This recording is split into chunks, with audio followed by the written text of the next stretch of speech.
Mommy didn't make dinner and I'm really hungry. She's okay, baby. We're going to go to pizza. It's going to be so much fun. And Craig Nelson's like, what are you talking about? What's going on? She goes, watch. And she puts the chair right in the circle. It's just going to go right there. It's going to go right against the wall there. And he's like, come on. And she goes, Craig T. Nelson, could you please for the once, be how you were before I married you, where you weren't so goddamn set in your ways and you had a fucking open mind. Okay, just watch this. Hello, I just wanted to thank you for clicking on my video, and I wanted to let you know not only do I create content on my YouTube channel here, Class in a Glass, but I'm also on Twitch where I play single-player games, multiplayer games. I do movie reviews, cartoon reviews, and a whole bunch of other stuff. Also, it would be a big help if you can check out my Patreon, where you can gain access to audio commentaries, reactions, and the ability to submit questions for my podcasts and videocasts. And all that content can be found in the links below. In the meantime, enjoy the video. Poltergeist. It knows what scares you. That'll be a lot of fun. But chap, now we must move on to my scene by scene breakdown, chap, for Poltergeist, the 1982 original film. I want to start off by just saying something, because I saw the 2015 remake. I know the original Poltergeist had 2 sequels. No one gives a shit about them. I'm not going to talk about those movies. I don't care. I think I saw clips from those movies. But I saw the 2015 remake, and I'm like, Jesus Christ, what a piece of shit movie. I remember being bored by that film and going like, yeah, this isn't very good at all. But after rewatching, because I haven't seen Poltergeist in a good long while. I always liked the movie. I always really liked the movie, chat. But I haven't seen it like in a few years, at least 5 or 6 years. And I know that movie came out in like 2016 or 2015, the remake. And comparing this film, the 1982 film, the 2015, like, wow, what a fucking stark contrast. That 2015 remake fucking sucks. That movie sucks. I would totally, I think I would get, I guess I'd give it a round. I was like, no, fuck that movie. That movie's terrible. That's like a low, some old bullshit. Like the things that, that they do in the 1982 original, how they up the, yeah, it's dated looking, sure. I mean, the graphics they use, and the blue screens, like, of course, Chad. I mean, that is what often happens, but there was so much creativity. And so many relatable performances, chat. Whether it was, Craig T. Nelson or JoBeth Williams playing, the character, the mom of Diane, it really is kind of the focal point of the movie. Compare that to, Sam Rockwell's performance, or, I'm not even blaming him. It's the direction and the writing, and some of the other actors in the film. It's like there's no fucking comparison, chat. What a useless, unnecessary remake, chat. What a piece of shit. What a piece of shit movie. I just wanted to say that first of all before I start this review, because after watching this, probably I haven't seen this movie since, I don't know, the early 20-teens, I want to say, like 2011, 2012, and like watching it again, I was like, holy fucking shit, this movie, I could see why it was obviously so popular for its day. Why it continues to be considered to be one of the best supernatural horror films, certainly of the 1980s, chap. But yeah, when you compare it to like a lot of the crap we get with a lot of supernatural movies, it's like, Jesus Christ, this was doing so many original things and fun things. And that 2015 remake, we spit on it, Patooey, we spit on that film. What a piece of shit. But anyway, outside of that, chat, I have a question for you. I typically like to ask you a question before I start doing these reviews. Chat, how many of you have seen the original 1982 Tobe Hooper, possibly Steven Spielberg directed supernatural horror film Poltergeist, chat? I am curious. I'm very curious. Mauricio says me. Yeah, I haven't seen it in over a decade, though. Darkside, I don't remember watching this. Dude, I've seen this movie once along with the second one and third one, but I do remember Family Guy doing a parody of the... Oh, yeah. No, they did. So he goes on TV and sings Phil Collins in the air. Yes! Caspermill says, me, Casfay. Yes, a long time ago. Glee says, nope. This Venture, I have, but I was like 7. No, I've not. Nope, the poster scared me. It's great poster, by the way. Wonderful marketing. Very simple image, very creepy. Got a little fucking blonde girl going up to a staticky TV going, they're here. Creepy as fuck. Like, I was like, I don't like that. I don't want to know who's here. I want that little blonde girl anywhere near me. Bad things happen around that little blonde girl, chat. What was it again? She got 2 first names, too. I don't trust someone who has 2 first names, chat. What was her name? Carol Ann. Carol, I don't trust her. Got 2 first names. Too complicated. How about since? Yep, I think, Edmund, I think only bits and pieces, or maybe I have. In fact, I think I did when I was a kid. Been a while. Loca, the original scared the hell out of me. Never saw the remake, and it looked, it's very, I would say it's even bullshit. That's what I would say. Because it's kind of iconic for a reason. Yes, it is. Clad, I've heard of it and seen scenes from it. Those venture, that's Chris V. I hope not. Fuck, Jesus Christ. I want to go through that process. No fucking. It's like have the fucking kid. Go towards the light, honey. Go towards the light. I'm good. We're going to talk about that in a bit, Hamilton Burger, the curse around this film. Most of the actors from this movie dead. We'll get into it. No, we'll get into it. But the little girl. Yeah, the actress, Heather O'Rourke. We're getting into the chat. So I have seen this movie, as I said before. So a lot of you have seen it. Some of you have not, which is interesting. This is good. I recommend checking it out. It's on, if you have HBO Max, chat, boom, you can watch it right now. That's how I watch it. Very, very simple, very easy. 2 hours, and they earn every single fucking minute, too. I was like, oh, 2 hours, that's kind of long. But I was like, watching it again, I was like, oh, shit, no, this is great. It's a good movie. I watched this, because I've talked about this often on Stream Chat, where I am not the biggest fan of supernatural horror or like haunted house, like ghost horror movies, because I feel like they're just doing the same fucking thing over and over and over again. Like, I just get very bored by that. Like the whole haunting aspect, and the ghosts always kind of fuck around like a little bit, and then they go, and then it's not till the third act, we're like, okay, now we're serious. Like, I like that this movie, the ghosts do a little bit like, oh, we're kind of fucking around, messing with you, like initially. But then they start doing like crazy fucking shit pretty early on, which I appreciate. Where like so many of these ghost films, it's the same thing, time and time again. That's why I've always preferred stuff like sci-fi horror, like alien-based horror movie, like something like The Thing, or The Fly, or Alien. Like that stuff always like really appealed to me, and stuff like haunted house movies. Like one, I don't believe in the supernatural like in any capacity. I'm not religious.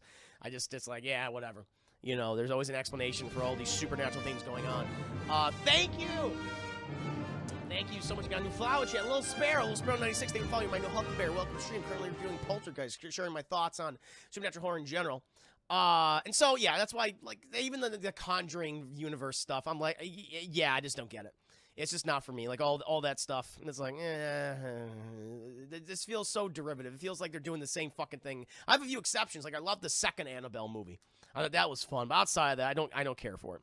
But there are a couple of exceptions, and Poltergeist is one of them. It's because of that reason that they get fucking into the spooky shit very early on. I actually really like the family. I like the family, especially the wife, Diane, played by JoBeth Williams, and also the father, Stephen, played by Craig T. Nelson. I just really love their dynamic. I love that they feel like, they're like, they're a typical family unit. But it's just, there's like a scene in the movie that I was like, this is just kind of interesting to me, where it's like, they're kind of a typical white suburban conservative family. It's like you have Craig T. Nelson like reading a bio, like or even a biography on like Ronald Reagan, right? Except he's fucking smoking doobies the whole time. He's smoking marijuana. This is during Reagan's like the war on drugs. We're gonna fucking bring it to Pablo Escobar and his people, like all that shit. And yet he's like, it's such a contradiction. I kind of love that. Listen, they're just trying to raise their kids right. They actually have fucking chemistry. Just something about their relationship. I was like, this really appeals to me. Where so many all those other movies, whether it be the Conjuring universe or name any fucking ghost film, it's like, I hate these fucking people. They're stupid, and let's just move on.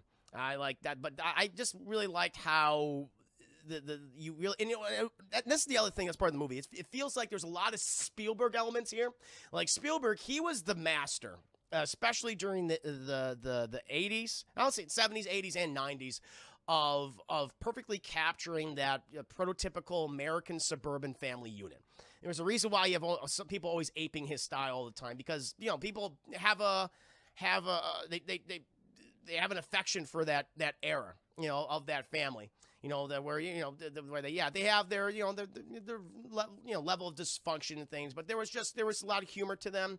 There was happiness to them. They felt like real people, and I think that's why people were so attracted to that. And Spielberg or Tobe Hooper, depending on who you think directed the movie, they captured that very well. I think that's what appealed. That's one of the main reasons what appeals to this movie so much, because I actually like the family, and the ghosts like constantly are fucking with them and doing crazy shit.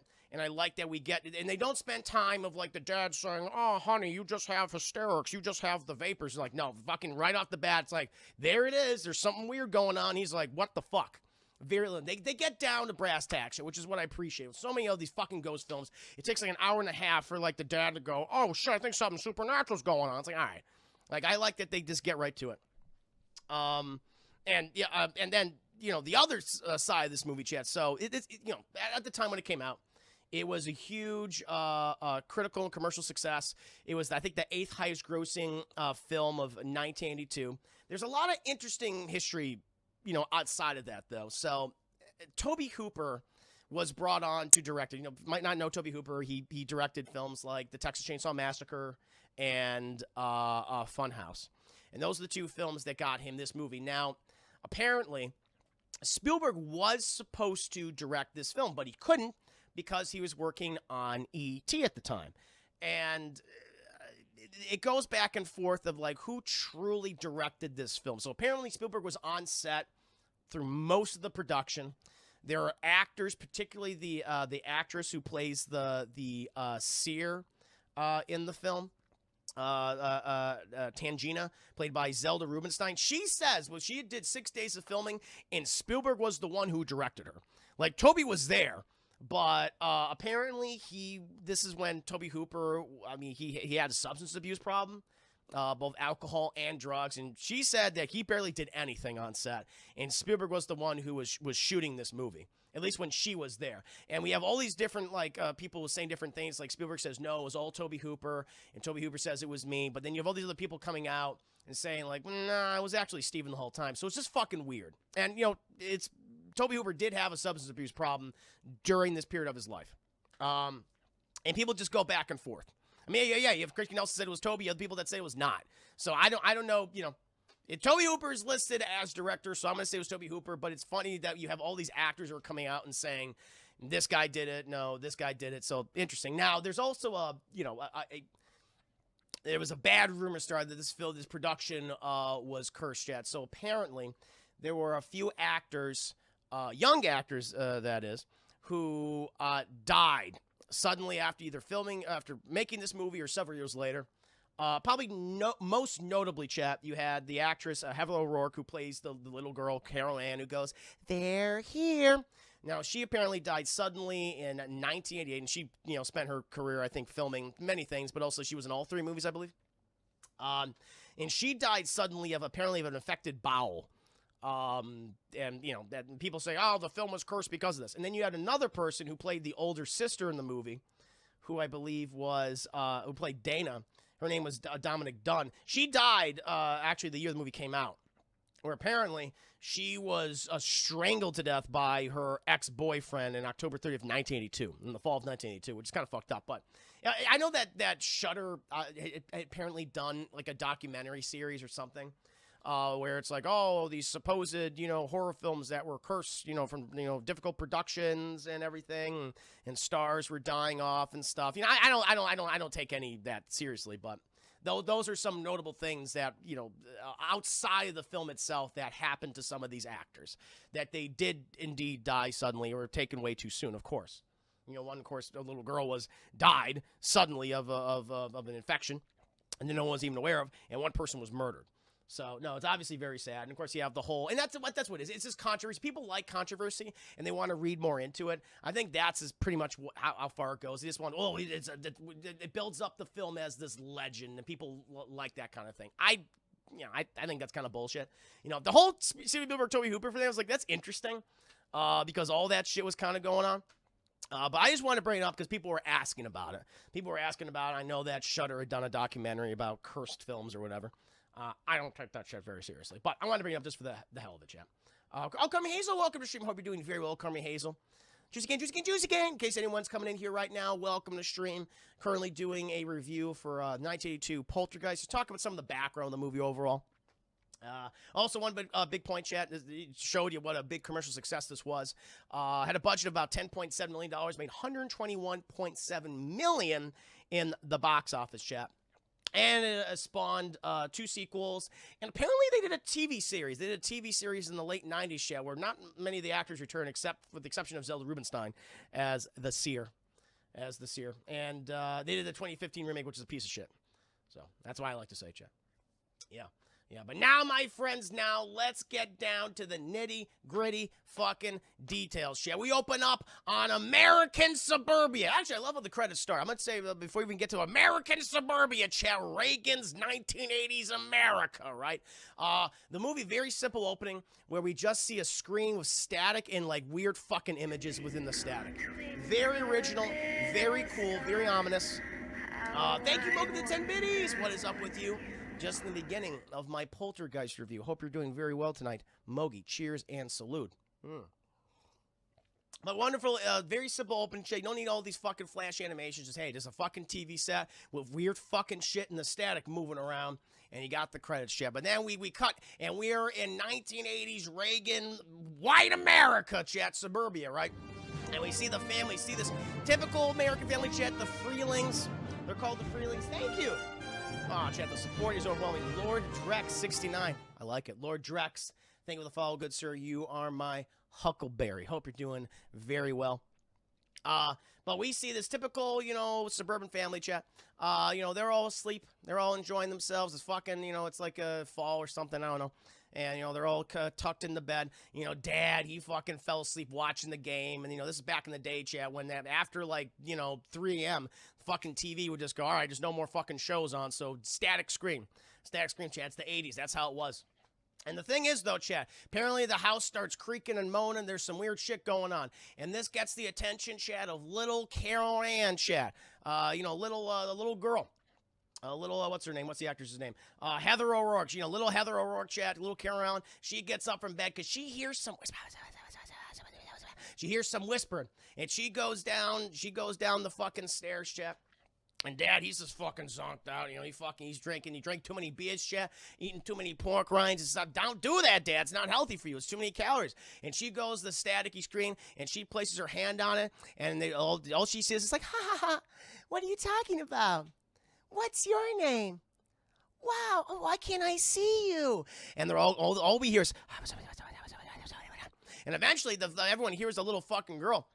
You know, the parents, you know, the mom comes down and the other siblings come down. Her brother, Robbie, her older sister, Dana, they'll come down. And the dad, he rouses himself from his beer and pork rind, you know, affected sleep. And they just see the little girl turn her fucking head and go, they're here. Like right at the fucking opening, Chad. Oh, my God.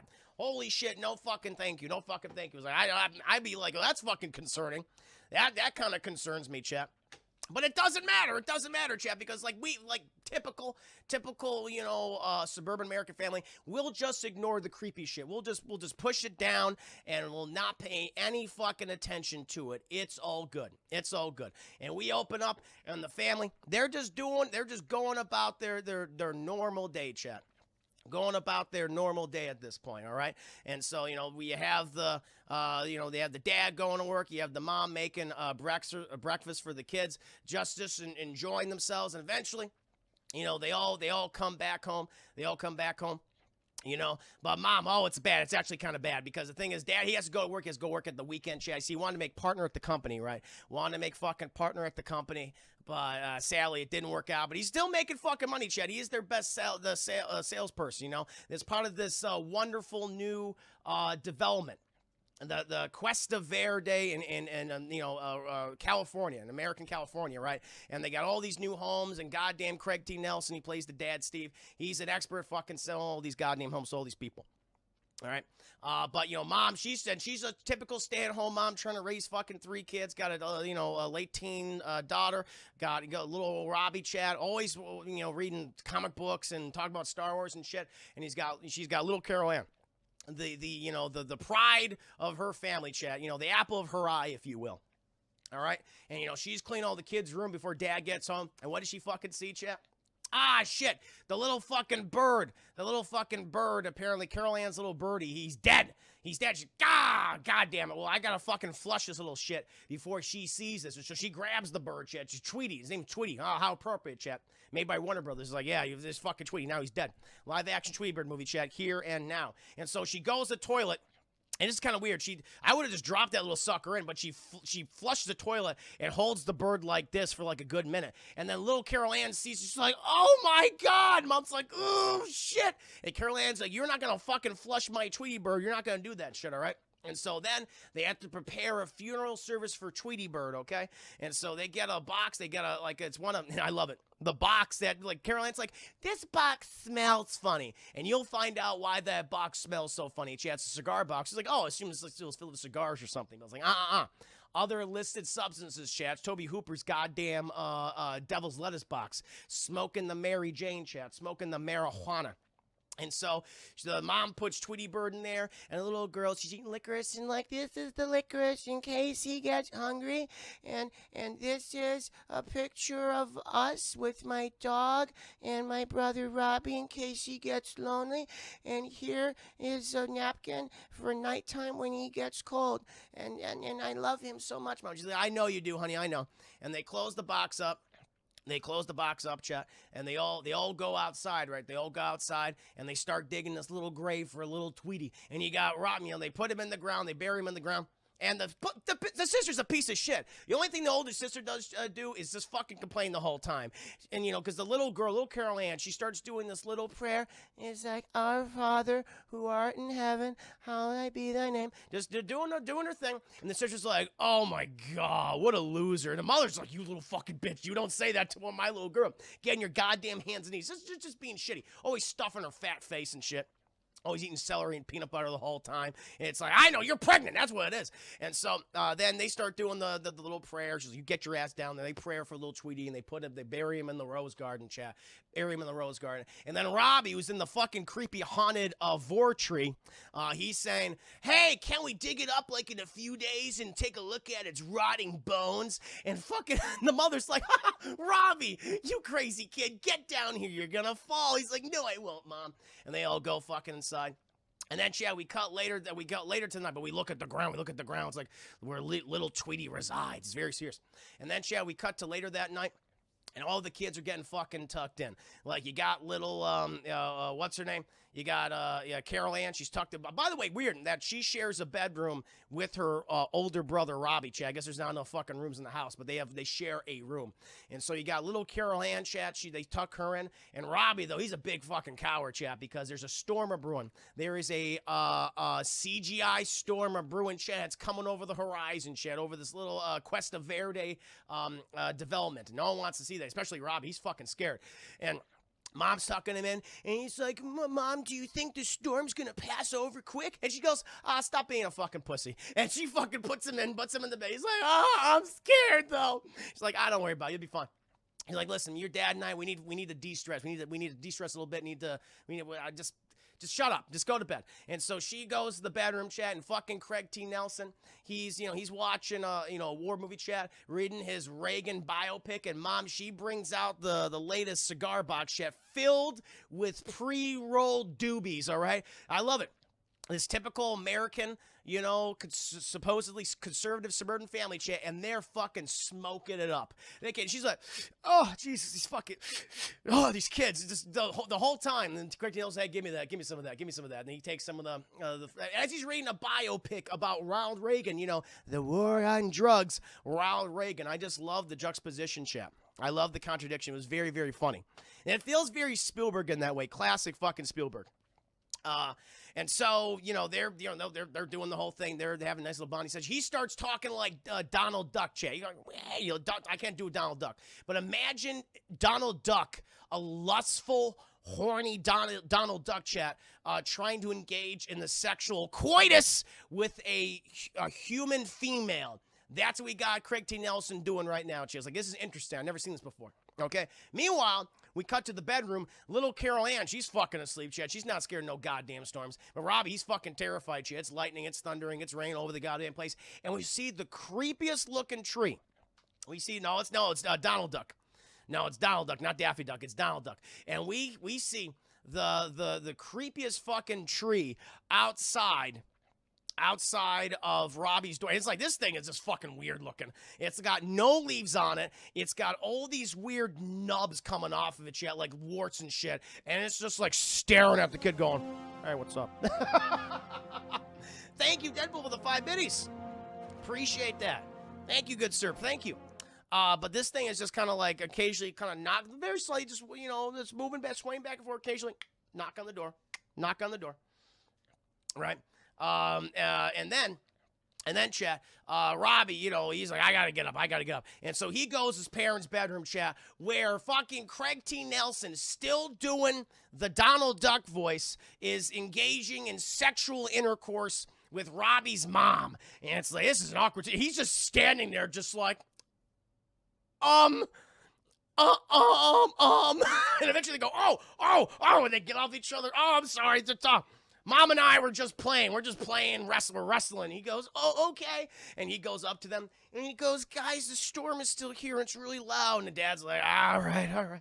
And he's like, here, come on, we'll give you a piggyback ride. Hop on my back. And he takes him back, Chad. Like, typically, when you have a scared little kid, he doesn't like the thunderstorms, he doesn't like the rain, everything. And he goes to the parents, is like, you know, typical stuff. It's very charming. And he goes back there. And Craig T. Nelson, he puts him back on the bed, and he goes, listen, I'm going to tell you a little trick that my dad taught me while, you know, when I was scared of thunderstorms and stuff. It's like, you won't be scared of them if you just count down to when you see the lightning and just start counting down, right? And you'll be fine. It'll ease you, so you'll never be scared because you know it's going to happen. Because he always gets scared because when he sees the flash, he doesn't know when the boom's going to come. Because everyone's scared of the boom. No one's scared of the flash. We're scared of the boom. And he goes, okay, we see this big flash. We go, okay, there we go. Let's start counting. 1, 2, 3, and then boom. He's like, see? When you're just counting, when you're predicting it, it'll ease your sleep. It's like counting sheep, Robbie. It's like counting sheep. And he's like, okay, Dad, thanks. That does help. But what about that scary tree out there? I think we should get rid of that tree. And he goes, oh, Robbie, no, that tree's been here for hundreds of years. I wanted to keep that tree, okay? It brings personality to the house. And you were climbing on the other day, buddy. You know, don't be scared. It looks scary now, right? But appearances can be deceiving. When it's all windy and blustery and everything, and it's outside and it's dark and the rain, you know, it makes it scary. But when you go outside, it's just an ordinary old tree. Isn't that right, Robbie? He goes, yeah, Dad, you're right. And so he's like, okay, I'm going to go fuck your mother. And so he leaves, Chad. He leaves the goddamn room. He leaves the fucking room. And he's like, I'm going to go have sex with your mom. And he starts calling, he starts sounding like Donald Duck again, chat. I don't know how the fucking mouse allowed it. They just couldn't say Donald Duck. And he starts, you know, cuddling with her and taking the panties off. He's like, whoa, Donald, take it easy. Slow your roll, chat. Slow your fucking roll. And then Robbie. Oh, by the way, when he passes by his older daughter's room, all she's doing is just shoving her fucking face filled with celery and peanut butter and talking to her boyfriend. And he goes, God damn it. Dana, whatever the hell your name is, get off the phone. No phone at night. She goes, sorry, Dad, shoveling peanut butter and all that. And he goes back to his wife to engage in the sexual coitus. Later, we cut to little Robbie. Cut to Robbie and also Carrie Ann, and they're doing the counting, the 1, 2, 3, 4, 5, and then lightning and shit. But eventually we do a hard cut after this really big one boom, and they're in the bed with their parents, with Craig T. Nelson and with Diane. Good old Diane, Chad. And he's like, no sexual intercourse tonight, Chad. No sexual intercourse, Chad, when the kids are there. And so it's just like, God damn it. All right, fine. But then, Chad, the dog, he comes in because the dog's like hearing some weird shit. He's like, I don't like what's going on. He's like whining and everything. He's like, I don't like this. And he leaves the room. And all of a sudden, Chad, the TV clicks on because they got a TV in their bedroom, right, where they're watching the biopics and stuff. And it's staticky. It starts static. It's like all staticky. And you hear this. And this gets Carol Ann's attention, chat. And she gets out of the bed. And she goes right to the TV, chat. And she starts touching. And she's like, what are you saying? You want to come out? What? And then this fucking weird Spectre CGI graphics start coming out of the fucking TV, chat, and start floating above her and flowing above the parents and everything. It's like, what the fuck is going on? It's just weird. And you have all these wisps of light just shooting around, chat, like goddamn comets and shooting stars, like all over the place. And then suddenly it just goes, I hate that fucking wall. And it goes right into the wall. It goes, and it starts shaking the whole house. It's like a Star Trek episode. They're going, what the fuck? The bed keeps going up and down. It's like, that's the first action that bed is seen all night, chat. Bed up there, fucking Craig T. Nelson. He's like, what the, whoa. He's trying to hold his wife, and she's getting bucked back and forth, Chad. And little Robbie, he's screeching, he's screaming his little head off. And, eventually it just stops. And you have the sister going, what the fuck was that? Because she spilled all the peanut butter all over herself, Chad. Now she's covered in peanut butter and celery. And they look at Carol Ann, she goes, yeah, it's those fucking ghosts. And they're like, wait, what? And then we cut, it's the morning. It's the morning. And apparently, people are curious about, like, what the hell is going on? What the hell is going on was there a goddamn earthquake for all we know? We have no idea. We have no idea. But apparently the only house in the block that felt it was this one, Chad. This one. Also, funny little establishing of the community, Chad. Kind of the day before this scenario happened. I love this. Get a sense of, like, what the community is like and the dysfunction between all the neighbors. You have this one very funny shot of, I guess, one of Craig T. Nelson's friends who was, like, on a bicycle, and he's, like, too fat to, like, he's too fat to be on this bike. He's like, like, the whole goddamn time. Trying to get there. He's balancing like 2 6-packs in a pizza, and you have these little shitty fucking kids with remote control cars that ram them into his bike and just fucking fling him over the bike. Just and he's like, no, my pizza. It's over the goddamn so he's like, fuck you little shits, and the beer's all fizzing. It's like it's literally shooting out of the cans, and this guy grabs the fucking beer cans and he waddles into the house as fast as he fucking can. There's like, I got the beer. And then it's like still like shooting all over the place. And they're sitting down for the good old football game, Chad. The hand egg, if you will.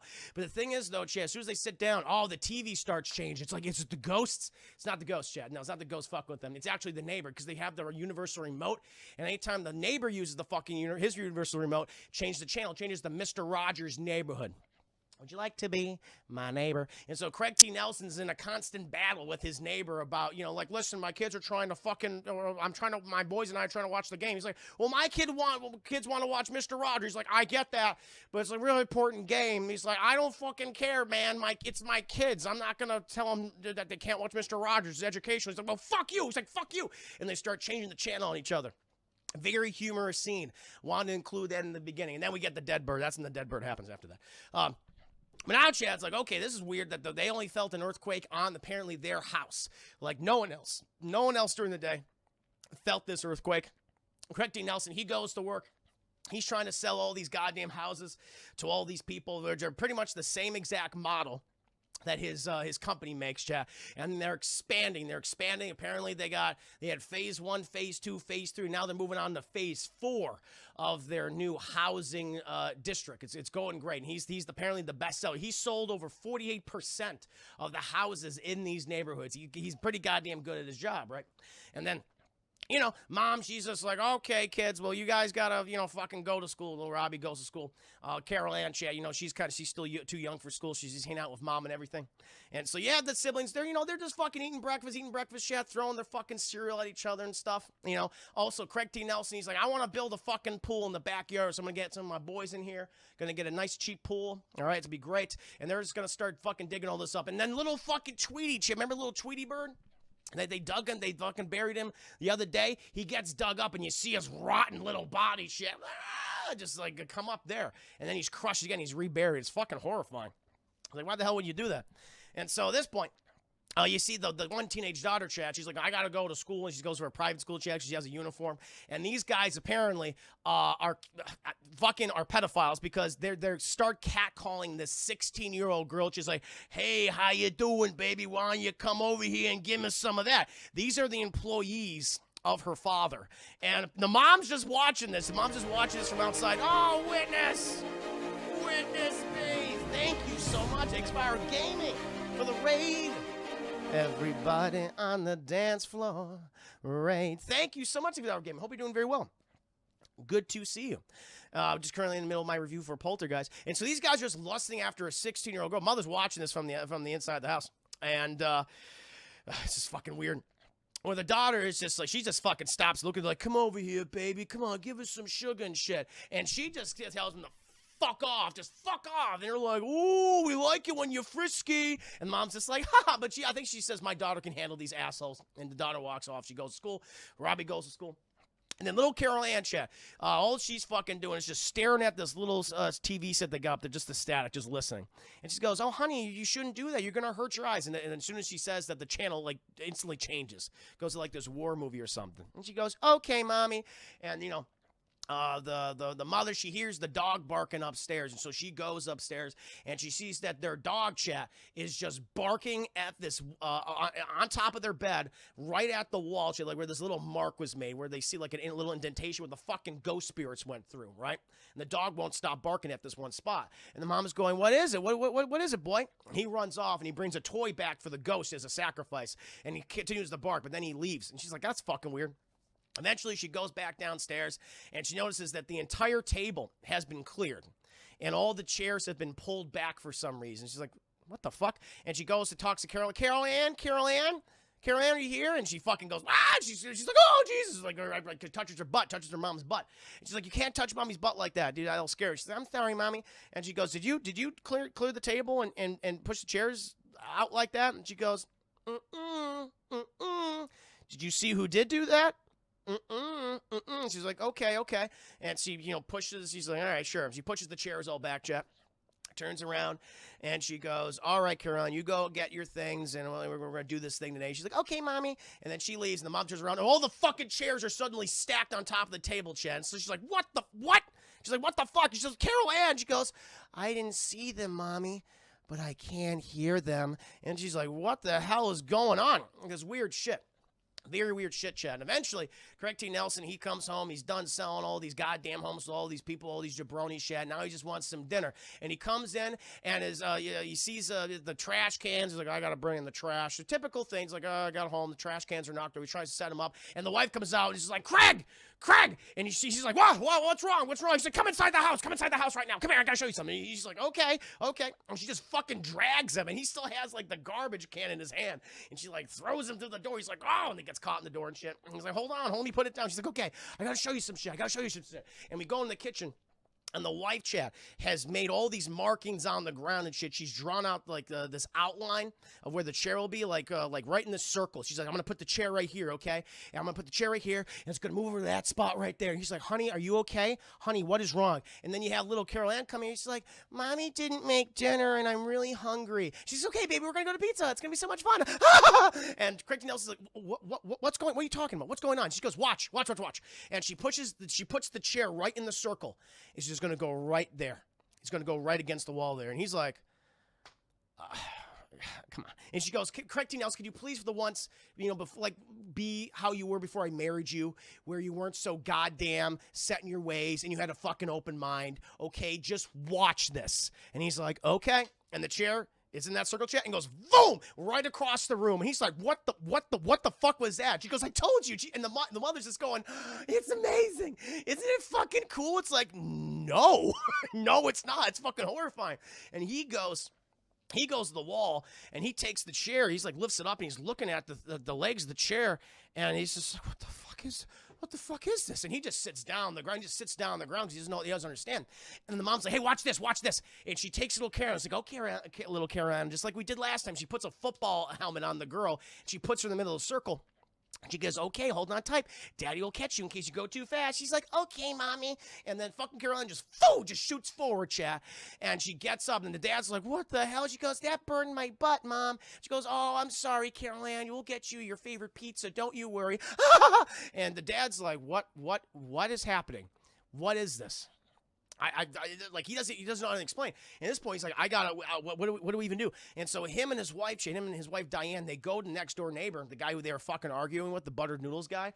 And the guy opens the door like, what do you want, Craig T. Nelson? And he's like, hey man, I know, yeah, we've had our differences and stuff. But I just have a question. Have you been experiencing any weird stuff in your home? Like, we've had some weird disturbances, you might say. I mean, disturbances, right, honey? Disturbances. She goes, have any of your plates or furniture been moving around the room and by themselves, like if they were ghosts? And the guy's like, what? It's like, are you fucking out of your goddamn mind? A+ parenting. Yeah, not great. They deserve to lose that fucking girl. Katie, think of the fun minis. There's literally a buttered noodles guy and everything. And there is. There is. You look at this man, you were like, he eats buttered noodles. His son also comes and is like, Father, I would like buttered noodles too. Because he's eating, I love it. For whatever reason, this guy is just eating fucking beans by the spoonful. And with just big thick pieces of garlic bread. It's like, why are you eating fucking baked beans and garlic bread? Oh, speaking of beans, chef, I forgot this one scene. When she goes back down the kitchen, Diane, after seeing the dog bark at that one spot in the wall, we see one of the guys who's excavating for the pool is literally leaning through their window, right, drinking the wife's coffee like this. And taking some toast and dipping it inside a jar of jelly and just and she's cooking, I don't know, looks like beans or something, or maybe it's for dinner for tonight, and he literally takes the wooden spoon that's in the pot that's being used to stir a chat, takes it up and goes good. He takes another spoonful and just eats it and just licking it, and the wife comes down, it's like, Billy, what are you doing? You make good beans, Mrs. Friesling, and she just lets him go. It's like, what? Excuse me, you disgusting fuck. Don't be sipping my coffee, eating my jelly, all right, and eating my fucking beans I'm making and using the spoon that I use to cook meals for my family, for my daughters and son. Gross as fuck. Be like, fuck you, you're fired. That is so, stop spraying again. This guy did not give a shit. Just gross. This is the guy that was catcalling the daughter, too. Come here, baby. Give me some sugar. I guess he meant literal sugar chat. The guy is underfed, I guess. Fucking gross. But eventually, they go over the neighbor, and they're like, you've seen all this crazy shit that's been going on. And while they're talking, chat, there's suddenly all these fucking mosquitoes over the place. And they start hitting themselves and shit. They're always buzzing around. And he's like, God, these mosquitoes. Have you seen an increase in mosquitoes? Have you been bit by a mosquito recently? And, the neighbor's like, no, mosquitoes. No, not at all. No, as a matter of fact, I don't think I've been bit by a mosquito all year long. What about you, son? I have not been bitten, father. And he's like, the kid's like, no, clearly not. And they would go for them first, chat, because they're just basically, little rotund, fleshy sacks of blood sugar, right? And so that's what you go to. You got to go for the fats. But they didn't go for the tubbies, chat. They didn't go for the tubbies. I'm just going for Craig T. Nelson and his wife, Diane. And eventually they go back to the house, and Craig T. Nelson's, of course, embarrassed by the whole situation. He's just like, I can't believe I fucking did this. I just embarrassed myself. And she's like, well, it's a crazy situation. We might have a haunting. He's like, don't even say that. We know what this is. I don't know. I'm just confused, okay? I'm just confused. We'll talk about it in the morning, I guess, or whatever. And so, during all this chat, you have, she puts all this ointment and stuff on themselves. Stop itching. He's like, I can't help it. I must itch. And eventually they go to bed. All the kids fucking come home. And it's another fucking storm of brewing shit. Another goddamn crazy storm of brewing. And, little Robbie, he's still scared of the storms. Chad, he's still counting down. Every time he sees the lightning, before the big old boom, before the thunder, he goes, 1, 2, 3, 4, 5. And then, bro, he goes, yeah, I did it. And little Carol Ann's asleep. And then another fucking lightning strike happens, and he goes, 1, 2, 3, 4, 5, and bah! The tree busts through the fucking window. He's like, come here, kid. And he fucking grabs him, Chad. Little Robbie's like, he's just screaming his little ass off. He's screaming his little ass off. He's being dragged by the tree. He's like, Mom, Dad. Carol Ann's like, just screaming. Eventually, the mom and dad, they get up as they watch their fucking little baby boy, chat, just be dragged through the fucking window by this tree. And then a fucking tornado spawns outside. And so when Craig T. Nelson and the mom, they go downstairs also with the older daughter, chat, they're like, what the fuck is happening? And they watch as their son is literally being fucking vored, chat, by a giant tree. Like, it's eating me! It's eating me! And Craig T. Nelson, he climbs up the tree, chat, trying to unvore his son from the tree. And the tree's like, get the fuck off me. I'm gonna eat your kid. Get the fuck off me. He's like, he's still fighting shit. He's still fighting this tree. But meanwhile, the parents are all distracted. By the way, they do a wonderful fake out. Because the kid looks at the clown, which is right next to his sister. This creepy, why would you own this creepy fucking clown? Just like, just always staring. It's like, how you doing, folks? It's me, Bobo the clown. Just stared this right by his sister the whole time. They faked out it was the fucking killer tree the whole time, chat. It was the hentai vor tree. And so They're trying to get like the kid out of there, chat, trying to unvore him. Meanwhile, little Carol Ann, chat, a gateway to the fucking protoplasm netherworld is opened up in her closet, chat, and starts sucking up all the furniture and toys in the goddamn room. It's like, come with us, Carol Ann. We want you. We want to vore you. And she's like, ah! She's like holding on to her bed frame, chat, and she's literally being sucked into this fucking netherworld, right? And all the furniture and toys, the wallpaper itself is being stripped off the walls, chat, just going into this vortex, and eventually the thing just breaks apart, like the head of the bed just breaks apart, and she's sucked into the closet, into another one, and the closet just closes shut, and the beds are like still being sucked in there too, and eventually they get little Robbie out of the vor tree, Chad. They get him out there, and it's all like this fucking massive tornado just goes right through their backyard, Chad, and the pool's all flooded and shit. It just looks awful. It just looks fucking awful. And it just continues on its path of destruction, right? And, you know, they hear the screaming. They hear the screaming of little Carol Ann. They're like, oh, fuck, it's shit, Carol Ann. And they run upstairs. They run upstairs.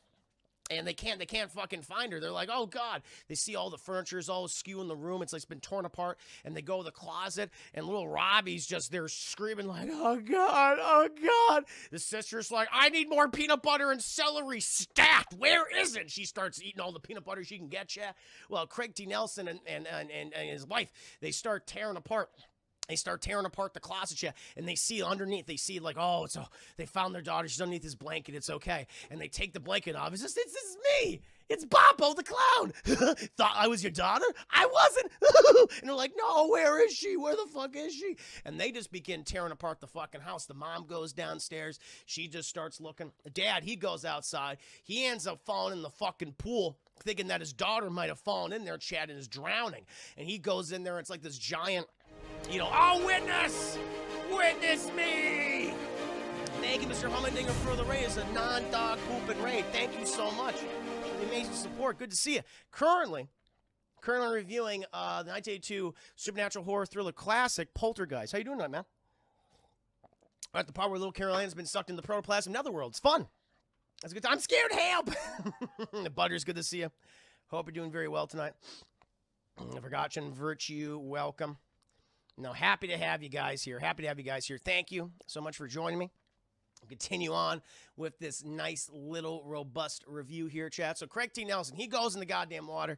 He's looking for his daughter, but then he hears like Carol Ann just going, Mom, Dad, and Diane, she goes to their bedroom because that's where she hears the voice, and she's like, Carol Ann, are you here, Carol Ann? And Robbie, he's just having a fucking having a panic attack, chat, because he hears the sister. He knows where the sister is. He's like, Mom. She's like, shut the fuck up, Robbie. Carol Ann, where are you? And he goes, Mom. And she turns around because she hears her father's voice, and it's coming through the television. She's coming to the fucking television and like through the static. And she's like, Carol Ann, are you there? Mom, I hear you, but I can't see you. Where are you? I'm right here, honey. I'm right here, okay? Just tell me where you are. She goes, Mom, it's really scary in here. There's someone here. I don't know who they are. And she's like, no, get away from me. Get away. Ah! She's fucking screams. Mother's like, no. And everyone's like, oh, everyone's fucking freaked out. Everyone's fucking horrified. Thank you, by the way. to Butters HBJ for the follow. You're my new Huckleberry. And then, chat, we do a hard goddamn cut. So Carrie Ann, she's been taken to the protoplasm netherworld, chat. And we do a hard cut. And we're introduced to several new characters, chat. One played by Beatrice Straight. She plays Dr. Lesh, and she is a clinical psychiatrist. However, she has a hobby. She works at a university, and they do kind of, it's like it's literal fucking Ghostbusters shit. I'm gonna tell you right now, Dan Aykroyd stole this. Harold Ramis and Dan Aykroyd stole this because they're paranormal. They're the paranormal division of California University, which I think that's fucking bullshit. But okay, sure, we'll go with it. They straight up stole this for Ghostbusters. It's a wing of a university. That's what they work. Paranormal investigations. It's like, okay. And we're introduced to Dr. Lesh and her two assistants, Marty and Ryan, chat. And Craig T. Nelson, he's like, I didn't know who else to go to. We haven't even called the police about what the hell has been going on. my daughter's been taken. We know people would not believe us, and that's why I'm here with you. And good old Dr. Lesh, like, she's like, all right, well, we've done stuff like this before, but what you're describing, we've never seen. Like, we'll be happy to help you, but we're gonna bring all this equipment. We're gonna take this very seriously. He goes, okay, please, come. This is kind of like kind of similar to the Insidious films where they have those paranormal investigators. I feel like the Insidious films are inspired by like this character. And so eventually they go to the house, and you got, you have Marty and Ryan. They're like, bragging about, what they do and everything. How, we've filmed paranormal, supernatural phenomenon before. It's like, I spent, I had this amazing footage of this little toy car, this little Hot Wheels car, making it across the room. From going from one point to the other, untouched, unprovoked. 7 hours of it. He goes, 7 hours of it? Well, I mean, it took 7 hours for it to move from one side of the room, but you'll see it's moving quite fast. I can fast forward it. And he goes, Correcting Nelson's like, oh, yeah, that's impressive. Hey, let me show you upstairs to my kids' room. And he's like, okay. And we see little Robbie there. He's like he's got PTSD. He doesn't want to go anywhere near that room. He's just panicking at this point. And he's like, are you guys ready? He's like, we're ready for anything. Open the fucking room. And the whole thing is just spinning around, chat. There's there's furniture going all over the place. There's like lights that are kind of flickering on and off and stuff. Like the light is literally like floating up in the sky, untwisting itself and coming back together again. And they're like, holy fucking shit. And they're like, just record everything. They start recording all this crazy stuff, Chad. They just can't believe what they're seeing. And eventually they close the goddamn door, and they're going, okay, yeah, you got something fucking serious going on here, no question about it. And so eventually they all go downstairs, and they're like, okay, listen, this is the plan. This is what we're gonna do. We're gonna stay here. We're going to record all this and try to find your daughter. Now, you said you've been able to communicate with, through some way. What means have you been able to communicate with her? And they learn. And she tells her, like, through the TV. And they go on the TV chats. Like, actually, we could talk to her the best on Channel 3. And, Dr. Alicia says, okay, well, clearly the daughter has a very intense connection with you. Please call out to her so then we can record this and try to figure out where she is. There might be a doorway. It might be like a supernatural doorway where we can get her out, or at least find out where she is, right? Butters, thank you so much for subscribing to my channel. Appreciate that. Very, very kind of you. Yeah, I know. No, we'll talk about that in a second, Cavs. The fact that these kids eventually do leave the film, but the fact that they're still there right now doesn't make any sense. It's a very good point. We'll get to that moment. Thank you again, Butters, for the subscription. Very kind of you. And so the mom turns on the Channel 3, and she starts calling out to little Carol Ann. And eventually they get Carol Ann, and she's like, Mom, I'm scared. And she's like, hello, honey, hello, are you doing okay? It's me, your mom. She goes, Mom, there's a light. I see this light. It's beautiful. And she's like, go towards the light, honey. And Dr. Lester, no. Don't tell her to go towards the light. Don't go. She's like, what are you talking about? That the light's in the way. No, that's fucking no. All right. It's like soul. It's like a giant fucking, like light. She'll burn up. She goes, oh, fucking shit. And she's like, honey, don't go towards the light. She goes, Mom, I'm really scared. There's someone chasing after me. I don't know what they are, but they're so scary. And then it goes out. And the mom's just like, oh, God, my little girl, oh, my God. And Dr. Lesh is like, there's some creepy fucking shit going on. And, like, Marty, he's one of the assistants. He goes upstairs because he hears something rustling. He hears something rustling, and he goes like, I'm getting crazy fucking readings from upstairs. I'll be right back. He goes upstairs, and all of a sudden, chat, they see like this like little electricity shooting from upstairs. All of a sudden goes boom, boom, boom, and it's like hitting the ground floor. Like, what the fuck is this? And then Marty, he's like, oh, he's like running down the stairs. Shit, he falls down the stairs. He's like, something bit me, and he takes off his shirt, chat, and you see this fucking giant gash on his side with teeth marks. And he's like, I ain't going fucking up there, man. I ain't going up there, man. Okay, I don't know what the fuck that thing was. I ain't going up there, man. And it's like, all right, okay. It's like, this is some serious business. And at this point, they're like, okay, all right, we're going to stay down here. We're still going to try to communicate with your daughter. We're going to set up, we got all the equipment set up. We're going to record everything, right? And so then it's later in the evening. It's late at night. We got a really brilliant scene between Dr. Lesh and Diane. Where, you know, Les, she's like, I've never seen crazy fucking shit like this. She's just fucking drinking. She's drinking. She offers some to the mom. The mom's like, all right, I'll take some of that too.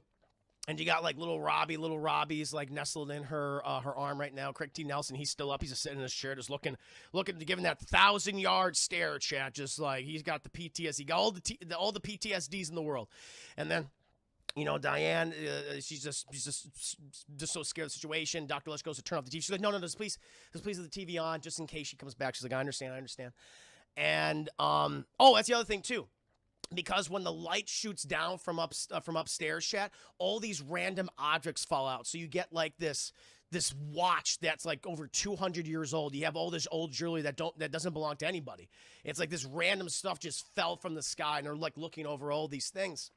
And Dr. Lesh starts talking about a theory that she has, because, you know, Diane's asking, like, what's causing this? Like, what is this? And Lesh says, so, because Robbie's like, are these ghosts? I mean, what are these? What are these things? And are ghosts real? And Dr. Lesh says, well, they can be. They are real. Sometimes, you know, people don't want to leave. Sometimes they come back, or sometimes they don't want to go at all. And he goes, well, why isn't my grandma here or anything, or my grandpa here? You know, I thought, you know, if he's really nice. Why didn't he just stick around? And he goes, because he felt like it was fine for him to pass on into his next version of his life, whatever it might be. You know, it's been described. I like how they go into the lore here. You know, that you go to the light itself, where it's this, they describe it as like this giant white orb, and you transcend to this next realm of reality, this is part of your journey. Like, life doesn't end with death. It continues on. It takes a new form, which I think is interesting. And some people accept that, and they go towards the light. That's why she said, don't have the guard go towards the light, or she will go on. She will never get her back again. She'll continue on her existential journey, or whatever it is, her transfiguration journey. And Robbie's asking, well, what about people who don't want to leave? And she goes, well, those are ghosts. Those are people who maybe they didn't get enough of life. Maybe they feel like they don't want to leave their family and friends. They want to stay with them. And they watch their family and friends go old, and all these other people that grow old. But these people start to feel resentment. They start to feel hungry, because they were denied a life that they may have wanted. That's why they stick around. And sometimes you get ghosts that become so hungry and so angry and so resentful that they take other forms. They become something else. A poltergeist. And that's what you motherfuckers got. You got a poltergeist. All right? You got some crazy shit. And that's what it can coalesce to be. And Robbie's just like, well, I hope we can get rid of these fucking poltergeists and get my little sister back. It's like, me too. No question about it. And so I love their explanation, though. It's like, that's what explains it. And you have some people apparently that don't want to travel on. And so eventually, everyone starts to fucking sleep. You got Ryan, Chad. He's awake. You got Ryan and Marty. Like, they're the ones that are keeping track of everything. Everyone's sleeping finally. Ryan doing the dumb thing of like, I'm just going to listen to fucking music, ignore the cameras and shit. And while Marty, he's like, I need food for my tummy. And so he goes in the kitchen, Chad. He goes in the kitchen to get some, he's like, I just need some, not even asking, just I'm going to get some chicken. And he goes in there, chat, and he starts eating all this chicken. He's like, this is good chicken. And then he sees fucking on the tabletop, chat, this piece of steak just starts moving. Like, it's just like alive. He's like, what the fuck? And he goes over to the steak, chat, and just flops on the floor. And on its underside is all these maggots and shit. And he's like, oh. And he looks at this piece of chicken. He's like, oh. And he throws the chicken down. There's like maggots and flies and worms in it. He's like, oh. He starts vomiting shit. And, like, and he runs to the bathroom, Chad, starts just vomits all these maggots and flies and disgusting things out, and he starts splashing water on his face. He's like, oh God. And he looks at himself in the mirror. He notices like there's a cut on his face, like a little cut. He's like, huh? And he starts picking at it. He starts picking at you, and then starts bleeding, and it starts pussing. And he's like, oh. He puts his finger inside of it, and he tears up like a big flesh. He's like, oh. And his whole face begins to melt off. He's like, oh. And he like rips his whole face off. He's like, oh. And he's like, oh. And when he comes out of it, and his face is fine. He's like, oh, fucking shit. And like, the ghosts are just fucking with him. Meanwhile, we cut to Ryan, who's ignoring the fucking giant portal that's just opened up at the foot of the top of the stairs, chat. And you see this massive this massive light just shoot through, and all these little balls, all these little specters, just like, holy fucking shit, because Marty's like, look, man, look, everyone gets up, and like, what the fuck, and they're all looking at all this crazy shit. Miss, I'm gonna think with 35 minutes. Dance animatronic ripped off face for the win, goddamn right. That's pretty cool. And this is PG-13. This is before PG-13, yeah. Because Gremlins and Raiders of the Lost Ark came out in '84, so this is before them. This was PG. Thank you, Butters, 100 biddies. You see, it's a fun film. It's on HBO Max right now. Butters, highly recommend it. And so they're seeing this fucking giant astral light just shooting down. All these little, they're like, what the fuck? Get the cameras. They're all shooting all this. And then it's gone as soon as it happens, Chad. But they catch all this show. And they're going, what the fuck? They're like, play back the footage. And the whole family, Chad, they get around this camera, this little TV screen, they all start watching. And they see that's capturing the footage. They didn't see it to the naked eye, but on the TV. On the TV, they see that these balls, they're not balls of light. They're people. They're these people, Chad, but they look like they're in period piece clothing. They look like, whether it be pilgrims, Native Americans, people that lived in, like, the late 18th century or 19th century, Chad. Just walking forward. And Dr. Lesh is saying, these are people that have refused to pass on. I don't know why they're here. I don't know why they're in this neighborhood or in this house in particular, but they feel connected here for some reason. And but no one can figure out why. Thank you, Rod Dog. Rod Dog's been a while. Welcome back. It's been a hot minute. Good to see you. Hope you're doing very well tonight. Currently reviewing Poltergeist. Thank you for resubscribing 4 months and a 4-month streak. Thank you, man. Cheers and salute. Cheers and salute, my friend. And so it's like no one understands like why this is going on. And then it's the next morning, and Dr. Lesh is like, listen, I talked to my assistants. Ryan's gonna stick around. Marty said, fuck this place. He's getting out. Marty's not coming back. Ryan's gonna stay here with you guys. I think it's imperative that you send the kids away, or at least send Robbie away. So they send Robbie to his grandma. The dog's fine. The dog survives, Chad. I'm going to tell you right now, the dog survives. The dog goes with Robbie, goes to his grandma. So they finally said, I would have sent the kid away after, the vor tree. That's just me, Chad. If a haunted tree is voring my son, I would be like, you're going to stay with grandma for a little bit, buddy. I would not still keep him at the house. That's just me. That's just me, Chad. But I just love it. Maybe we'll give it a couple days and see what happens. I'm like, no. And she's like, I'm going to go fucking consult this other person. She's encountered stuff like this before, but it's going to take me a little time, okay? I'll be back the next night. And she goes, okay, no problem. Meanwhile, Craig T. Nelson's boss, I think his name is Mr. Teague. Mr. Teague, or well, yeah, I think his name is Mr. Teague. I believe it is. Yes, Mr. Teague. He comes there because he wants to know, like, hey, Craig T. Nelson, what's going up, buddy? Steve, what's going up, buddy? I thought, I know you're sick. You got the flu. Haven't seen your daughter well, too. You got the flu. Craig T. Nelson's like, yeah, she got the flu. He's like, listen, man, you're my best salesman, and trying to sell these houses as fast as we can. He's like, mind if I borrow a few minutes? Mind if I borrow your husband for a minute, Diane? She goes, okay, sure. And so Mr. Teague takes Craig T. Nelson on top of this hill, Chad. You see the whole suburban block, Chad, the entire development. And they're walking around and everything. And Mr. Teague's like, listen, I know you might be a little resentful that we didn't make you partner. Listen, I'm saying this right now. I made a mistake. We should have made you partner. You're our best salesman. I want to make it up to you, okay? I want to make this up to you. I want to make you head of our sales division at this point. I just don't want to lose you. Like, we'll up your salary. You're playing games. He's like, I'm not playing games, sir. I've just been very sick. My daughter's been very sick. He goes, okay, I get you. Just wanted to show Phase 5 off to you. He's like, Phase 5? Yeah, well, you're sitting up on right now, man. This is Phase 5 of our development. Got a beautiful view. You see those California mountains in the background. You see those lovely homes over there, those peaks, those valleys, those rolling hills, that beautiful sunset. What's not to love? And here, it will be your new home. He's like, what are you talking about? He's like, this will be your new home, and we're gonna increase the size of the houses. What do you think? This will be the bay window to your master bedroom overlooking all of this. Give it to you for free. Part of your bonus. What do you think of it? And he goes, sir, I don't know if we can do that. Thank you, Pixelmite, for the 100 biddies. Chat, we got a hype train going. Oh, my God.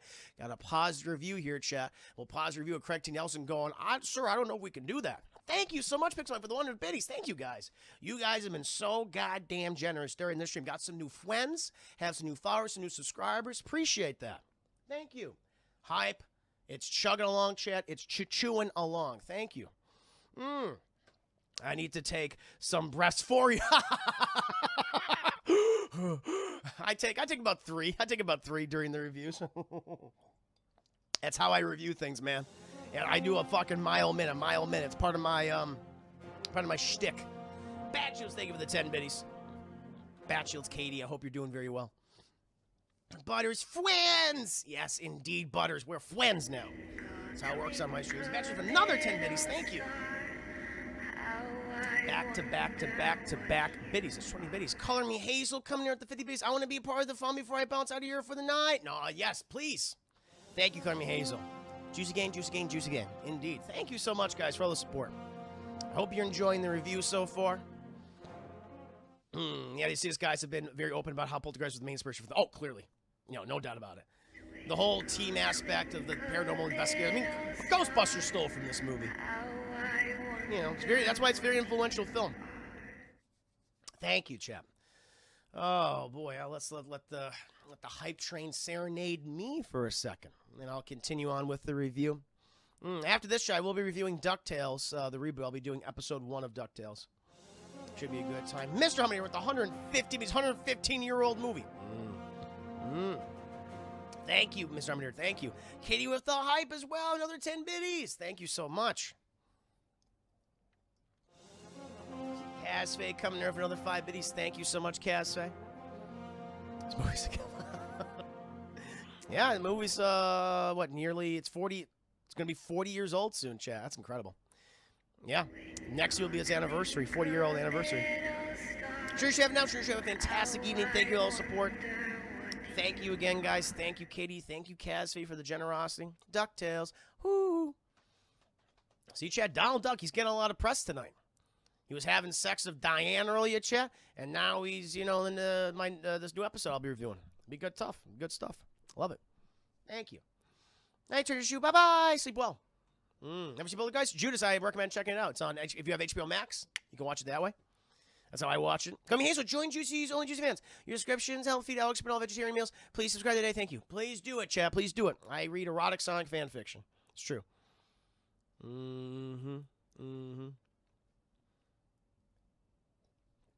Indeed, chat. Oh, yeah, my alerts. I got some spoopy alerts. I like the spoopy games. I like the spoopy movies, as you can tell. Reviewing a spoopy movie tonight. Next thing you know, you have Stewie going to TV saying there tonight. That would be fucking amazing. Oh. I like funny horror movies, too. There's some funny stuff. This film does have comedy. There's a lot of good moments. There's a funny moment at the end of the movie. The remake especially sucked because they seem to have the right cast and creative team in place, but it just didn't. Yeah, it just didn't work in any capacity. Really, really disliked it. Did Sam Raimi produce that movie? If I recall. It's awful. Oh, he's talking about my only juicy. Oh, he's talking about only juicy fans. Fair enough. King DJ coming with the 100 biddies. Thank you. What's up, Chris? How is your night going? Great. Currently enjoying this hype train before I continue on with my review. It's been amazing. Produced it. And the guy that did Monster House Run Direct. Ugh. It did not work out. It did not work out. It did not need to happen. And the sequels need to happen either. Sometimes one and done shit, that's all you need. Sometimes one and done's all you need. Yeah. I remember Sam Raimi was involved. That was by his company. Yeah. King Icy, welcome to stream. Humble with the 5 biddies, thank you. They showed this movie to us in elementary to teach us about the horror. Oh, really? Oh, it's a good one. Good one to start with. It's an excellent supernatural horror film. It's one of the, I'm not a big supernatural guy, but it's one of the ones I actually really like. Oh. Thank you, Chad. Thank you for the cool say. Yay, hype. Thank you so much for that hype train, guys. Really do appreciate it. And now getting back to the review. So you have fucking Mr. T going, Craig T. Nelson, this will be the first house in our Phase 5 development, overlooking the entire, Casa Verde suburb. And he goes, sure, sir, are you really sure about this? I mean, what about all this that we have here? And we cut chat to a wide shot, and it's a massive fucking graveyard. It's this giant graveyard. And he's like, oh, I mean, it'll be fine. We'll just move these graves over to the cemetery that's only 3 miles away. People will be able to pay respect to their loved ones. And Craig T. Nelson's just like, I don't know. It just, I mean, isn't it kind of like in Poor Taste? Poor Taste. Listen. You know how much fucking money we're going to make from this? It'll be fine. It'll be relocated. Everyone's going to be relocated. They can pay respect to their dead people. It'll be great. It'll be great. I mean, that's what we did before. And Craig T. Nelson's like, excuse me? Wait, what? He's like, that's what we did before. Before? I mean, what? Yeah, this suburb was a graveyard. And he's like, what? And we learned, chap, that the entire suburb, this is the big fucking real movie, that the entire suburb was one fucking massive graveyard. And the guy goes, oh, yeah, but all these graves haven't been visited in centuries. It also was an Indian burial ground, but hey, they already got their reservations and their casinos, am I right? And he's like, that's not fucking good. And so that's the reveal. He's like, oh, shit. And this is the reason why. Apparently, chat, what we think so far, it's like, oh, they're upset because their graves were disturbed and their bodies were moved to another location. We'll get to the end of the movie and you'll find out why they're really fucking pissed. And at this point, they're like, okay, that's not good. And Craig T. Nelson, he goes back. And apparently he's doing like he's showing the house, him and Diane and Dr. Lesh and Ryan. They're showing the house to this mysterious new visitor, chat. And we're introduced to Zelda Rubinstein playing Tangenia Barons. I'm going to call her Zelda. This is the seer Zelda, chat. And you've seen this actress before. She's like this woman who's about 4'8". She's very small. And she has a voice as smooth as honey. Like, she's got like a very thick southern accent. She has a very high voice and everything. And she is the seer. And she's like, I feel a presence in this house right now. And she goes like Craig T. Nelson's like, oh, this fucking crazy woman. She's like, what's bullshit? But Zelda, she's going down, chat, the stairs and everything. And as soon as we hear like the house like buckle, she goes, there is a presence here I've not felt in some time. I must go throughout its halls and see what evil devilry there is. And she goes up the stairs, chat. And Craig T. Nelson, he's like, you gotta be fucking kidding me with this person. Dr. Lesh is like, listen, she's done these exorcisms before. She's cleansed these types of houses before. Okay, maybe nothing as big as this, but she has experience with this. And, and Craig T. Nelson, he's like, I just don't know. And Diane's like, what the fuck else are we gonna do? What else are we gonna do? I just want my little girl back. I just want my little girl. That's all I want. And, we hear Zelda at the top of the stairs like, Mr. Nelson? And it's like, why is this door not open? And he's like, that's the children's bedroom. She goes, this place is the entryway to the other side. And I must see what is going on in here.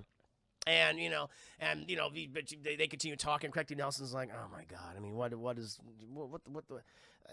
we actually going to trust in this woman? He doesn't take her serious or anything. And, at one point, Zelda, she's asking where because that's the thing. She says where were the children taken? What part of the room they were taken? And Craig T. Nelson doesn't say anything for a beat. And fucking Diane's like, why don't you answer? He's like, I'm trying to telepathically tell her where it fucking is. But I think she's a fucking fraud. She says, and he's like whispering all this, and she comes down like, Mr. Nelson, I can hear everything you're saying. I just choose not to respond to you when you're being so rude to me. And he's like, God damn, she is psychic. Holy shit. He's like, all right, fair enough. Fair enough. And so she goes down the goddamn stairs, and she's like, she goes to the mother. So like, the little girl has a connection with you most of all, and you will be the thing that grounds her, the thing that will save her. And I need you. I need you to help me. And he's like, what do you need me to do? He's like, we're going to have to call to her. We're going to have to call to her, right? And we got to figure out where she is in the house. Now, I got a fucking plan. I'm going to need some rope. and I'm gonna need 2 tennis balls. And it's like, okay, cool. And so they get 2 tennis balls, Chad, and they mark it with the number 1 on it, and they write, I think Ryan's name. Ryan's like, okay, I'll write my name on it, Ryan. And he goes, give me another tennis ball. And he's like, okay. And he does another tennis ball, and he number 2, and he writes Ryan on it or something. She goes, good. Now we are gonna go upstairs to the children's bedroom, all right? And once the evil fucking protoplasmic portal opens up, I'm gonna throw these balls in, and then Ryan, you're gonna stand there where that jewelry fell, okay? And you're gonna catch them balls so we know exactly where it is, all right? And we're gonna throw the rope in there, right? And then we're gonna pull little Carol Ann. We're gonna pull little Carol Ann. I'm gonna bring your daughter back to you. All right, that's what we're gonna do. It's like, okay, cool. And so, they go inside the fucking children's room, and Zelda's like, holy fucking shit! This is crazy, because this portal fucking opens up like inside the closet, and she's like, I'm gonna throw one of the balls inside the closet. She goes, woo! She throws that one ball, Ryan, he runs downstairs, and the protoplasm portal opens up above him, and the ball goes through. It's all covered in the pink slime from Ghostbusters 2, and he's like, I got the ball, I found the ball, this is it. So I'm gonna throw ball number 2 just to make sure. She throws ball number 2 in there, chat, comes out the thing, and he goes, okay, I also got the ball, my handwriting and everything. It's like, good, the spirits are not trying to trick us. Okay, now, what I'm going to do is I'm going to throw the rope in through there. Help me, Craig. Craig, come in here. And so, Craig, throw that rope in there so Ryan can catch it. And he fucking throws the rope in there, and it comes out the other way, chat, like all the way downstairs. And he's like, now you are going to witness! Witness me! Thank you so much. Chad Technic Diaz. Appreciate that very kind raid. Hope you're doing very well. Currently in the middle of my review for Poltergeist, the 1982 original film. Nick Diaz show with the backbones. DT community. Make sure the goddamn meals without the goddamn car. Thank you so much, Nick. Happy to have you here, my friend. Happy to have you here. Miles, welcome to stream. Bo Blob, welcome to stream. Good to see you guys. Vanny, just saw Vanny in there. Welcome, Vanny. Oh, Lordy, Chad, Lordy. We're almost at the end of the movie. It's very exciting. Very exciting times. Thank you so much. Thank you. But now, Chad. So they got through. She's okay now. Firmly hold on to the rope and tug slowly. Make sure it doesn't have too much slack. Not too much slack now. And you're like, okay. And at this point, the portal just starts increasing. It starts growing larger and larger. And she's like, okay, now tie this rope around me. I'm going to go in for the girl. And he goes, because Crichton Nelson's like, wait, you're going to go in for the girl? Because the thing starts pulling on the rope. And they hear little Carol Ann going, Mommy, help me. I'm so scared. And fucking the mother's like, oh, shit, fucking baby, I'm coming. And she's like, no, I got to go inside the portal. And I have to get your daughter out. And the mother's like, but it should be me. It should be me. She's calling the me. She goes, you've never done something like this before. And this kills me. And the mother says, you haven't done something like this before either. And there's a fucking beat where Zelda goes, you know what? You're right. And she fucking puts the rope on the mother. I thought that was fucking hilarious. But she's like, all right, honey, you go ahead. And the mother, she goes inside the portal chat. Well, Craig T. Nelson, he's holding on the rope, just going, the whole damn. And Ryan's also holding it downstairs. And your Dr. Les, she's just drinking. She's just drinking the whole fucking time. He's like, oh, I got to keep drinking the whole time. And eventually, Mom goes in the portal, and we see the mom is like, we hear like, we hear like all this whispering and this yelling, and we think we hear the daughter, and we hear the mother, and it's like, I have her, but the light. And then Zelda is just like, go towards the light, honey. It is cleansing. It is peaceful. It is serene. And Craig T. Nelson's like, you told us not to go towards the light. And she goes, it is the only way to cleanse this house. He's like, no. And so at this point, he's like, don't go towards the light, honey. This fucking crazy bitch doesn't know what the hell she's talking about. And so at this point, you know, the more protoplasm starts growing around the house chat. It shoots out the fucking door, covers Craig T. Nelson and Zelda chat, and also Dr. Lesh. And then this giant paper mache gelatin man goes, just comes out. He's like, oh! Everyone starts fucking screaming. Chat, there's a giant paper mache gelatin man coming out of the fucking closet. You would scream too. Chat. And at this point, it gets sucked back in there. It gets sucked back in there because Craig T. Nelson punches it. He punches it in its face. It gets sucked back in there. And then we go back downstairs. Dr. Letches is Ryan, and they pull the fucking rope through, and Diane and Carol Ann, they fall through the top, just covered in pink, gooey protoplasm. And they're like, oh, like their fucking just eyes are like staring off, and they're like their mouth not breathing. And Christy Nelson, he goes, oh. He runs downstairs. He's like, oh, my babies. And Zella's like, get them to the bathtub. Get them in hot water. Jesus Christ, get them in the water. And so they go to the fucking bathtub. They boil the hot bath, boiling fucking water. Put them in there. Oh, no, because they're fucking ice cold. That protoplasm is ice cold, chat. And eventually they go, they come to. And they're safe, and Carol Ann's safe. He's like, Mommy, I was so scared. He's like, it's okay, baby. And Craig T. Nelson's like, hi. He's crying too. And then we cut to Ryan, who's just like, I need a fucking break. I need to get some air.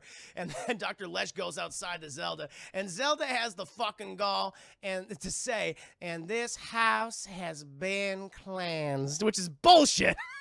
You're going to sacrifice that mom and daughter so you can cleanse this house. And I was like, get under the fucking water. That's what she said. She literally says in the movie. And it's like, yay, we did it. Everyone's safe. And then it's like, fuck that. They're moving the next day. Like, we're getting our asses out of here. Craig Nelson's like, fuck this. I'm not doing this job anymore. We're going to move. They're doing the smart thing, Chad. What we should have done a long time ago. We're moving. They're getting all the stuff out of there. At least the house has been cleansed, right? And so they're packing up everything. Diane, she sees, little Carol Ann and Robbie. They're playing in the bedroom right now. They're playing in the bedroom, playing games and stuff. It's kind of the early, it's the early evening right now, sun setting. Craig T. Nelson's like, listen, I'm going to go to the office. I'm going to clear out my desk. I'll be back, and we'll be going in the morning. They're going to sleep in the house one more night, chat. And they're going to get going. The older daughter, who's in the movie, who's always eating peanut butter and celery, she's like, I'm going to go hang out with my boyfriend. And she leaves, Chad, and she's stuffing her face with peanut butter and celery. And, Mom's like, cool. But also, we noticed that the mom, because of her horrific experience going into the protoplasmic butthole, part of her hair has turned white.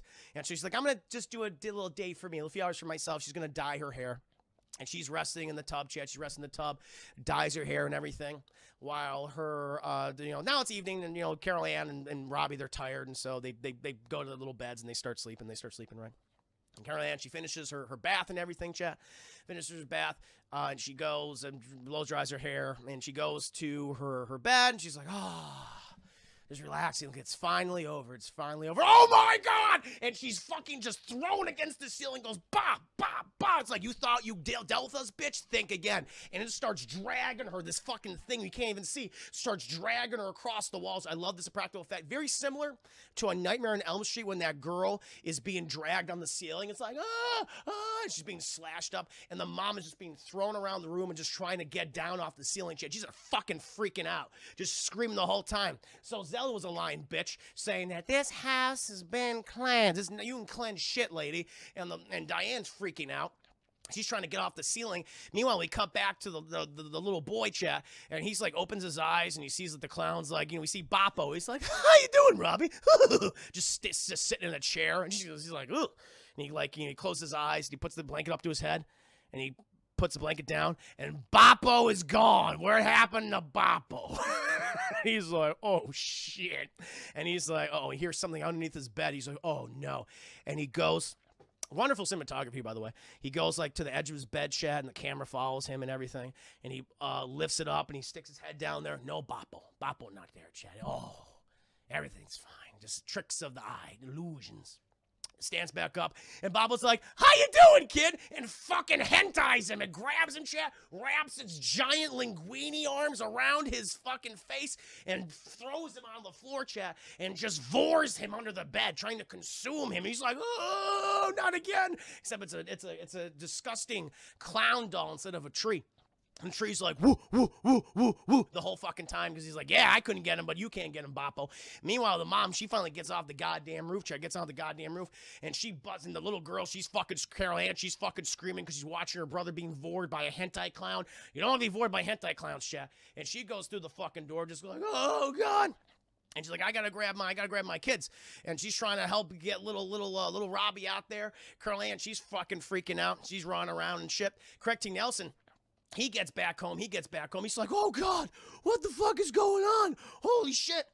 Eventually, Diane, she gets the kids out of there, gets them in the car. But oh no, more fucking ghost shit, more fucking ghosts.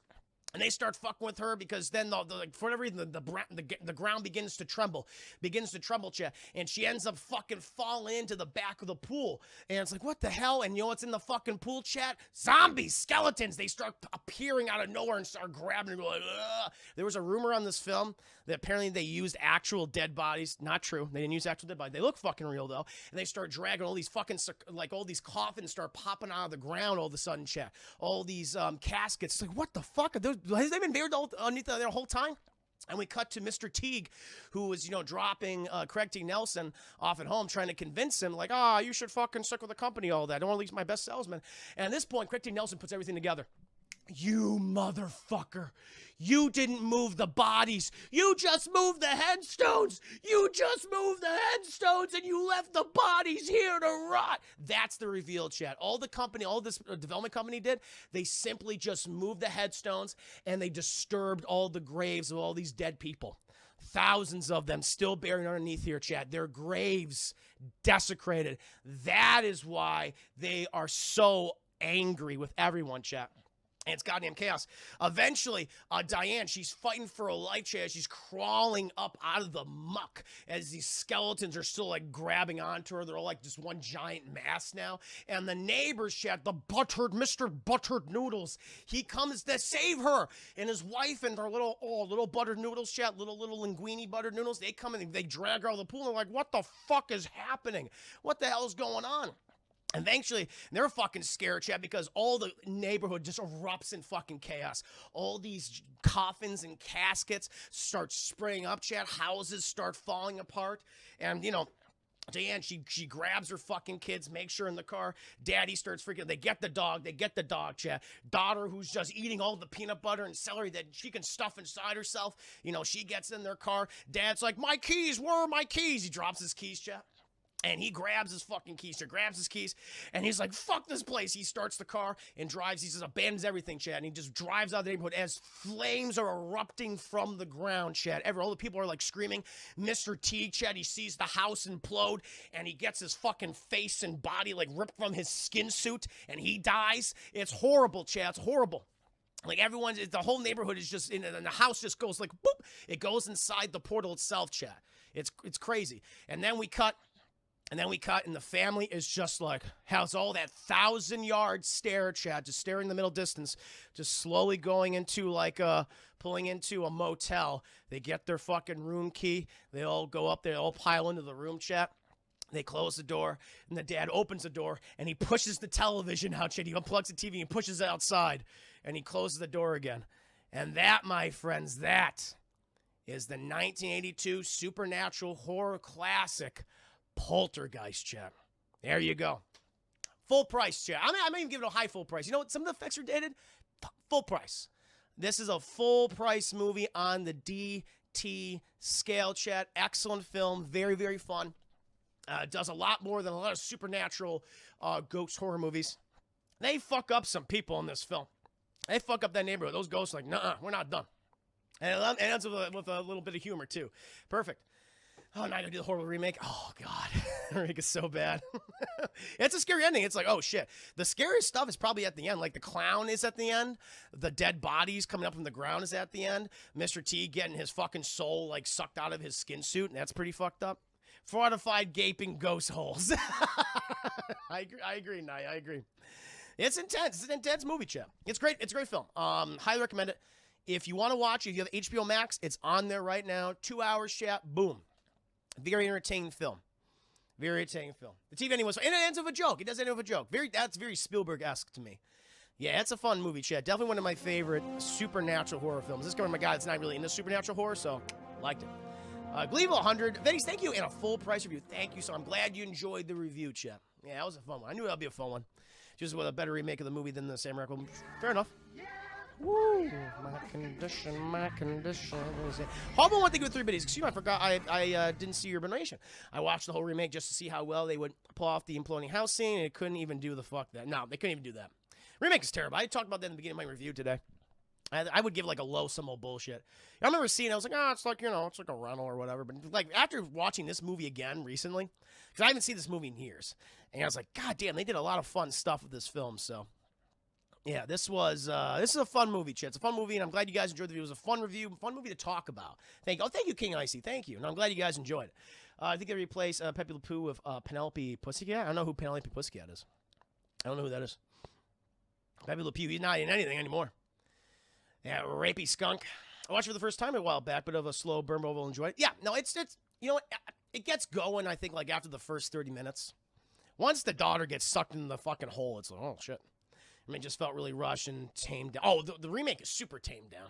There's only one cool scene in the remake, and I'll give it this. It's the one where they hire that contractor, and he has that fucking power drill that keeps, like, almost hitting him. Like, that's pretty intense. That's a good scene. It was original. But other than that, didn't care for it. Didn't care for it, chap. Yeah. But, my friends, I'm going to take a brief break. I'm going to refill my beverage, and I shall return and do my review for DuckTales, Episode 1, the reboot, chat. We'll do that in a bit. So please stick around and entertain yourselves amongst yourselves. I'll be right back.